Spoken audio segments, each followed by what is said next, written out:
তৃণমূল কংগ্রেসের মুখপাত্রের তালিকা থেকে বাদ পড়লেন শান্তনু সেন। বিশিষ্ট চিকিৎসক শান্তনু সেন আরজি কর নিয়ে সম্প্রতি যে মন্তব্য করেছেন গণমাধ্যমে প্রকাশ্যে, সেই মন্তব্য তার সেই বক্তব্য একেবারেই দলের নয়, সেই মন্তব্য ব্যক্তিগত মন্তব্য বলেই জানানো হয়েছে তৃণমূল কংগ্রেসের পক্ষ থেকে।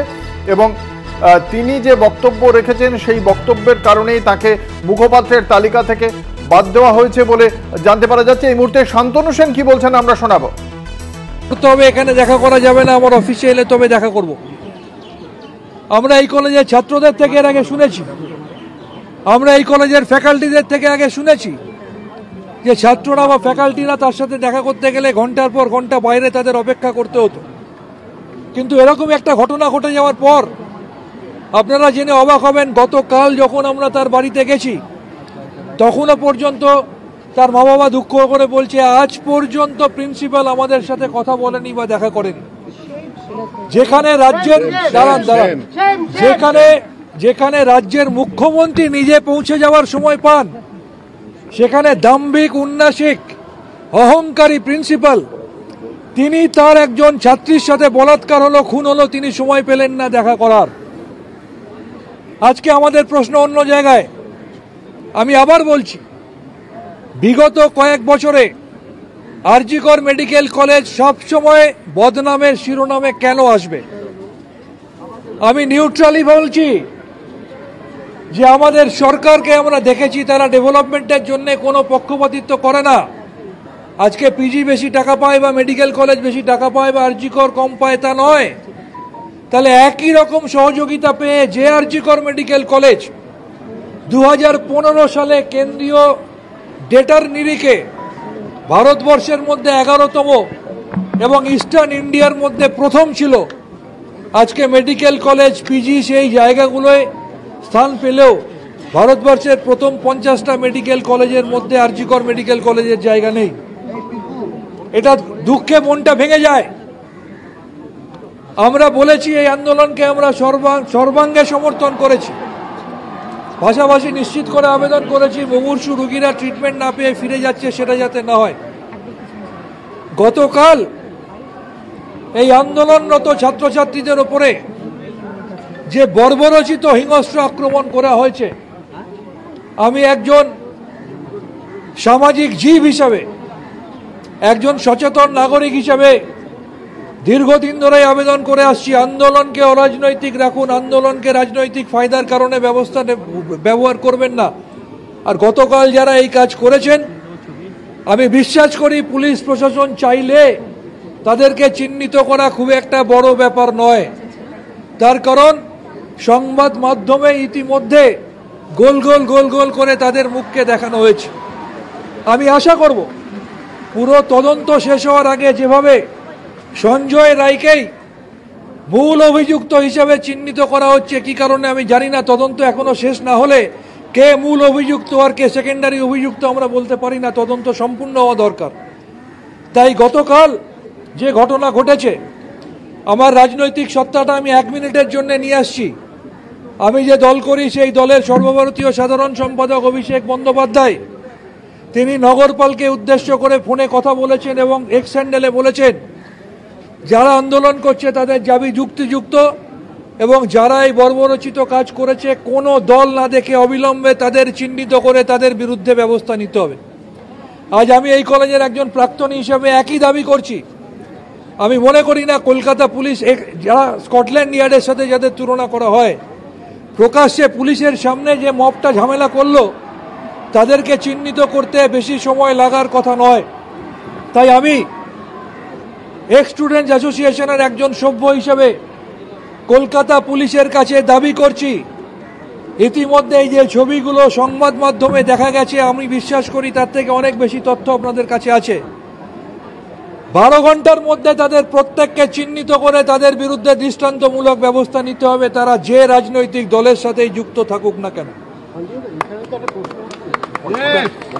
এবং আমি আবার বলছি, আমরা এক্স স্টুডেন্ট, গতকাল আমরা ইন্ডিয়ান মেডিকেল অ্যাসোসিয়েশনের তরফ থেকে আমাদের সর্বভারতীয় সভাপতি বলে এসছে, ভারতবর্ষের ইন্ডিয়ান মেডিকেল অ্যাসোসিয়েশনের 4 লক্ষ ডাক্তার এই আন্দোলনের সাথে আছে এবং সেই পরিবারের সাথে আছে।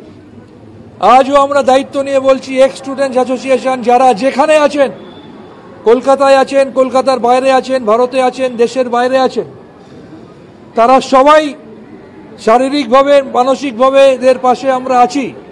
এবং আমাদের ডিমান্ড, অবিলম্বে তদন্ত সম্পূর্ণ করে দোষীদের চিহ্নিত করে দৃষ্টান্তমূলক শাস্তি দিতে হবে এবং 12 ঘন্টার মধ্যে, অর্থাৎ আজকে রাতের মধ্যে, গতকাল যারা এই ঘটনা ঘটিয়েছে তাদের প্রত্যেককে চিহ্নিত করে তাদের বিরুদ্ধে দৃষ্টান্তমূলক ব্যবস্থা নিতে হবে।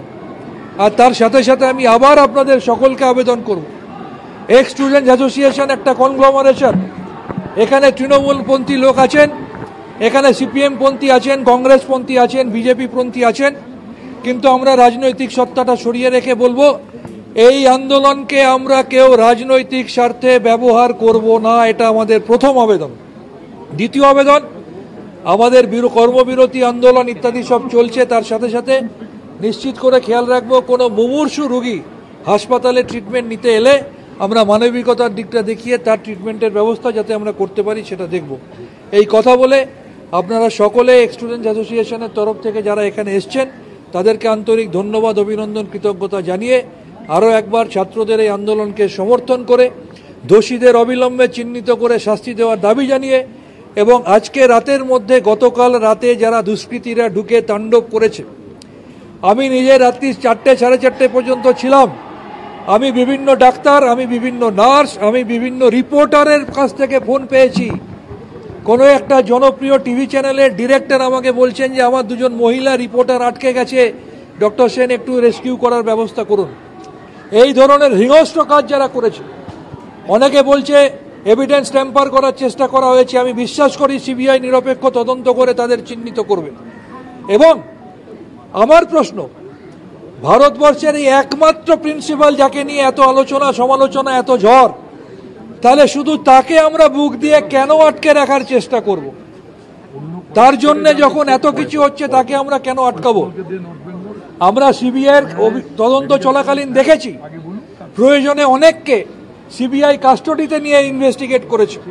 আমরা আশা করব এখানেও দ্রুততার সাথে তদন্ত সম্পন্ন করার প্রয়োজনে সিবিআই যদি মনে করে, কারণ আমরা মুখ্যমন্ত্রী চেয়েছেন তদন্ত ত্বরান্বিত হোক, আমরা চেয়েছি তদন্ত ত্বরান্বিত হোক, জনগণ চাইছে তদন্ত ত্বরান্বিত হোক, এবং তার স্বার্থে যদি কাউকে তদন্তের স্বার্থে যদি কাস্টডিতে নিয়েও তদন্ত করতে হয়, আমি সিবিআইকে অনুরোধ করব প্রয়োজনে কাস্টডিতে নিয়ে তদন্ত করুন।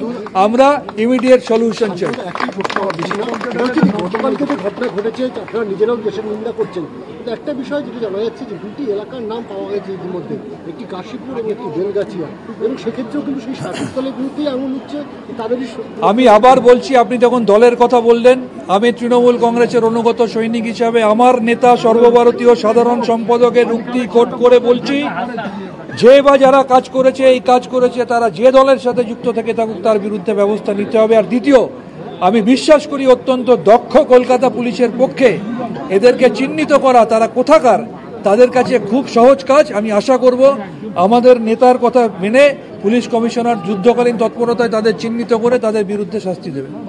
আমরা একটা কথা বলি প্রেসকে বলছি, আপনারা অনুগ্রহ করে আমাদের যে কনফারেন্স সেটাকে হতে দিন, সেটা হওয়ার পরে বলবে তুমি। আমি একটা কথা বলি, আর একটু তো কনস্টিটিউশনের যারা আধিকারিক রয়েছে তারা একটু বক্তব্য রাখুক। বলছি বাইরে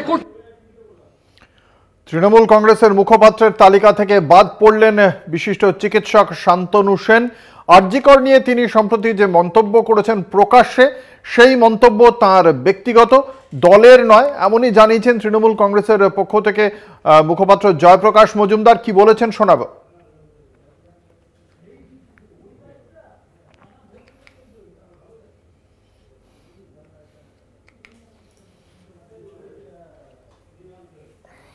তৃণমূল কংগ্রেসের যে মুখপাত্রদের তালিকা আছে সর্বভারতীয় তৃণমূল কংগ্রেসের, সেই তালিকা থেকে সেখান থেকে প্রাক্তন সাংসদ শান্তনু সেনকে সরিয়ে দেওয়া হয়েছে, দায়িত্ব থেকে অব্যাহতি দেওয়া হয়েছে, এবং সেটা বেশ কয়েকদিন আগেই করা হয়েছে। এই আরজিকরের যে ঘটনা চলছে বা দেখেছেন, সেটা শুরু হওয়ার পরপরই তাকে অব্যাহতি দেওয়া হয়েছে এবং এই বিষয়টি আপনাদের কাছে গতকাল মমতা বন্দ্যোপাধ্যায় বেহালার মিটিং থেকে তিনি বিষয়টি জানিয়েছেন অনেকটা, কিন্তু আজকে আমার উপর দায়িত্ব দেওয়া হয়েছে এটা স্পষ্টকরণ করে দেওয়ার জন্যে যে তাকে আপাতত এই দায়িত্ব থেকে সরিয়ে দেওয়া হয়েছে।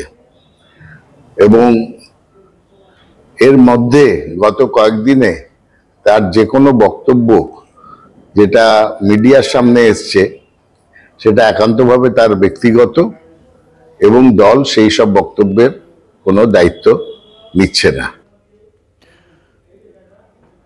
আপনারা শুনলেন, খুব স্পষ্টভাবেই তৃণমূল কংগ্রেসের পক্ষ থেকে জানানো হয়েছে গত কয়েক দিনের মধ্যেই যে বক্তব্য রেখেছেন চিকিৎসক শান্তনু সেন, সেই বক্তব্য একেবারেই তার ব্যক্তিগত অভিমত, তা কখনোই তৃণমূল কংগ্রেসের দলীয় অবস্থান নয়। একথাই জানিয়ে দেওয়া হয়েছে তৃণমূল কংগ্রেসের পক্ষ থেকে। জানিয়েছেন তৃণমূল কংগ্রেসের নেতা জয়প্রকাশ মজুমদার।